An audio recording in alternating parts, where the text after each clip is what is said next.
جہیز کا معاملہ جو ہے یہ ذرا ہمارے معاشی نظام کے ساتھ وابستہ ہے. اس میں کوئی ڈیمانڈ اینڈ سپلائی کا معاملہ بھی ہے. یہ آسانی سے ختم ہونے والی لعنت نہیں ہے. اس وقت ہم نے صرف ایک پابندی لگائی تھی کہ اس کی نمائش نہ ہو، بلکہ یہ ہے کہ آپ کو جو کچھ دینا ہے 2 دن پہلے بھیج دیجئے لڑکے والے کے ہاں، یا 2 دن بعد میں بھیج دیجئے. نمائش نہ ہو کہ غریبوں کو یہ احساس نہ ہو کہ فلاں کی بیٹی تو یہ کچھ لے کر گئی ہے اور یہ کہ میرے پاس کچھ بھی نہیں ہے دینے کے لیے. یہ جو احساس محرومی ہے آپ نوٹ کیجئے. میں نے آپ کو بتایا اسراف کہتے ہیں ضرورت کی جگہ پر ضرورت سے زیادہ خرچ کرنے کو، اور تبذیر کہتے ہیں بلا ضرورت خرچ کرنے کو، صرف نمود و نمائش کے لیے، اپنی دولت کے مظاہرے کے لیے، اپنی دولت مندی کی دھوس جمانے کے لیے. پوری کوٹھی جو ہے قمقمہ بنی ہوئی ہے، ہر جگہ پر ہر درخت کے ہر پتے کے ساتھ بلب لگا ہوا ہے، معلوم ہو جگمگ جگمگ جگمگ ہو رہی ہے. بڑے عمدہ لباس سفید براق پہنے ہوئے جو بہرے ہیں وہ کھانے ڈشیں لیے ادھر ادھر جا رہے ہیں. یہ جو کچھ ہے اسراف. اور اس کے بعد تبذیر کے بارے میں تو فرمایا اسراف کے لیے تو صرف یہ کہا تسرفو لا تسرفو، اسراف نہ کرو. کلوا واشربوا ولا تسرفوا، کھاؤ پیو اسراف نہ کرو. لیکن تبذیر کے بارے میں فرمایا ان المبذرین کانوا اخوان الشیاطین. یہ مبذر جو ہیں یہ تو شیطانوں کے بھائی ہیں. کیوں؟ کافی عرصے تک میرا ذہن اس پر اڑا رہا کیوں تشبیہ دی گئی.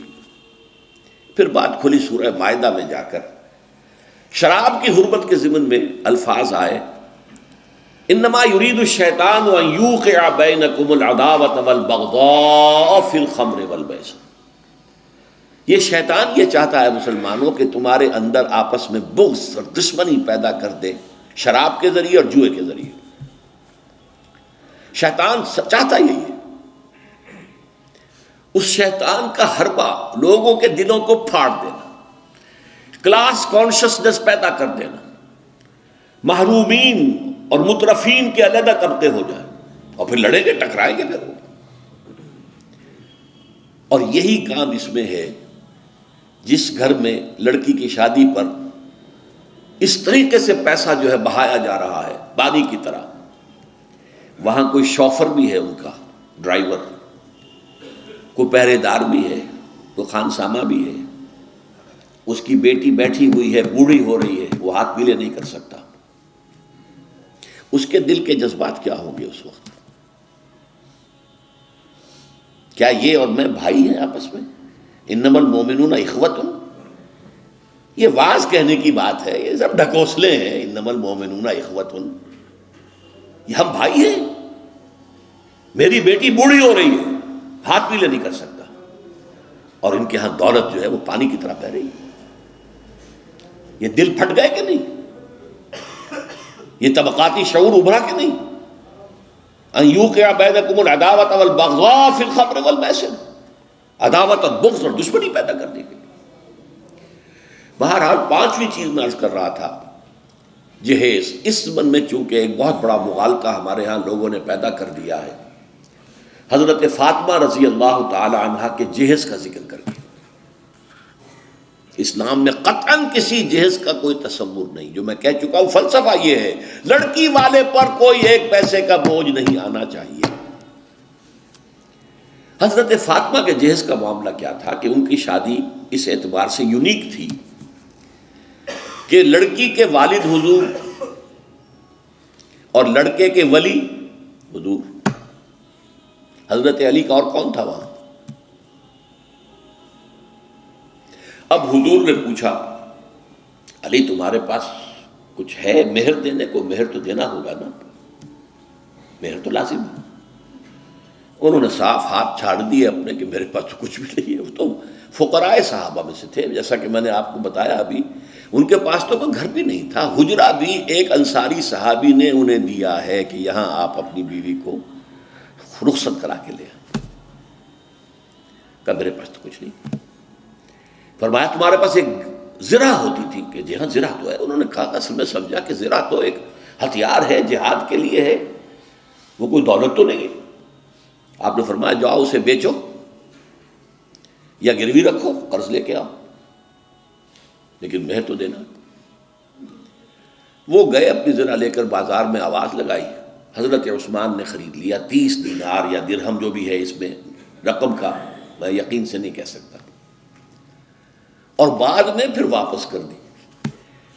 اس وقت اگر ویسے ہی دیتے 30 دینار یا 30 درہم تو حضرت علی کی جو غیرت ہے اور خودی ہے اس پر بوجھ پڑتا کہ اس نے مجھے خیرات دی ہے۔ اس وقت تو خرید لی تاکہ کوئی بوجھ نہ ہو، میں نے زرہ بیچی ہے، پیسے لیے، بعد میں واپس کر دی ہدیۃً کہ یہ آپ کی زرہ واپس۔ وہ لا کے حضور کے سامنے پیسے رکھ دیے گئے۔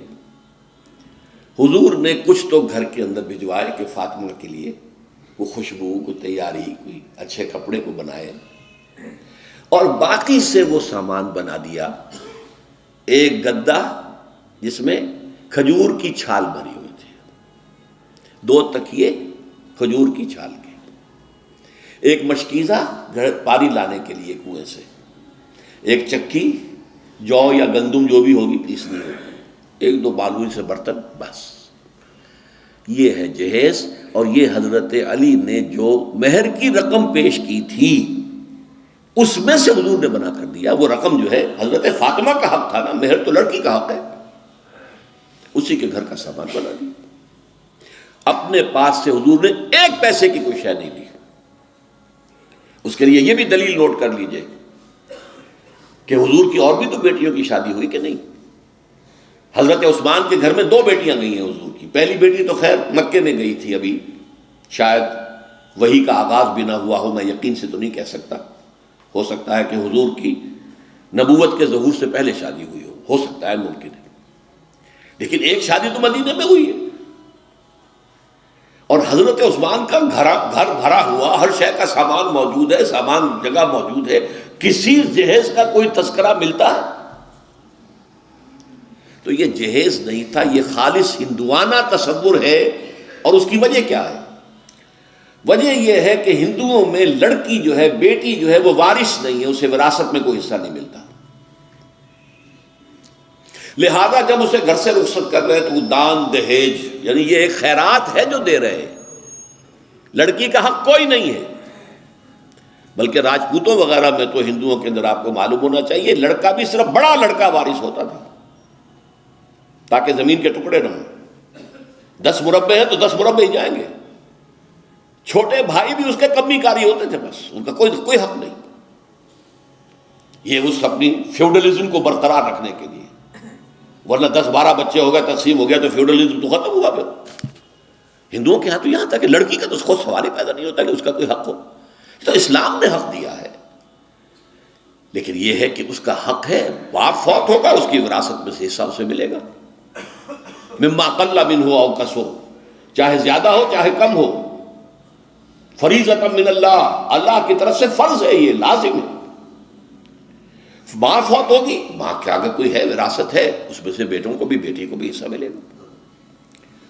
لہذا یہ ہندوانہ تصور جو جہیز کا ہے، ویسے تو یہ کہ سرکاری سطح پر تو اگر اس کی کوئی مہم چلے اور محنت ہو اور جدوجہد ہو تو اس کی جڑ کاٹی جا سکتی ہے، لیکن بہرحال ہم نے جو عہد لیا تھا اور جس پر کہ ہم نے پابندی کرائی ہے وہ یہ ہے کہ کم سے کم اس کی نمائش نہ ہو، دکھایا نہ جائے، تاکہ یہ کہ وہ کچھ محرومی کا تصور جو ہے لوگوں کے اندر پیدا نہ ہونے پائے۔